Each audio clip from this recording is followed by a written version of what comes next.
Les autorités tunisiennes ont décidé d'arrêter 80 dirigeants du mouvement Ennahda, affiliés aux Frères musulmans, sous des accusations de terrorisme. Cette décision met en lumière les graves accusations terroristes auxquelles fait face le mouvement, notamment dans les dossiers de l'envoi de terroristes vers des zones de conflit, les assassinats politiques, le meurtre de soldats, le blanchiment d'argent et la corruption financière.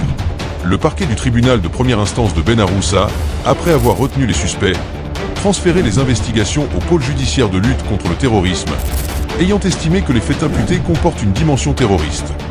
Cette décision intervient quelques jours après des messages présidentiels dans lesquels le président tunisien, Kais Saied, a appelé le ministre de l'Intérieur, Khaled Nouri, à davantage de vigilance et d'anticipation pour contrecarrer toute tentative de porteur atteinte à la sécurité de l'État et des Tunisiens.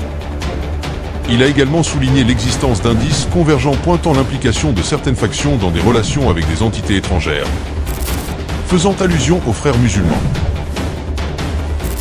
Kais Saied a affirmé que les élections sont une affaire purement interne et qu'aucune entité étrangère ne doit y intervenir, ajoutant que ceux qui reçoivent des fonds et un soutien prétendent faussement être des défenseurs de la liberté et de la démocratie, alors qu'ils dissimulent en réalité la trahison, la complicité et la calomnie.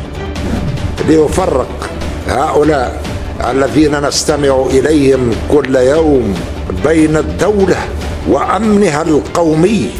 Les observateurs de la scène politique tunisienne estiment que les membres de l'Organisation des Frères musulmans en Tunisie continuent de compromettre la sécurité du pays, ce qui a conduit le président Kais Saied à mettre en garde contre les dangers potentiels. La semaine dernière, les autorités tunisiennes ont arrêté 5 dirigeants du mouvement Ennahda pour appartenance à une organisation terroriste et blanchiment d'argent. Parmi eux, Mohamed El Galoui, membre du bureau exécutif du mouvement, Mohamed Ali Boukatem, secrétaire général du bureau régional du mouvement au gouvernorat de Ben Arous, ainsi que le dirigeant Taoufik Ben Ammar, son épouse Mounia Messaoui et leur fils Shuaib. Le mouvement Ennahda est confronté à des dossiers graves, notamment l'envoi de centaines de jeunes Tunisiens pour combattre dans des zones de conflit depuis 2011,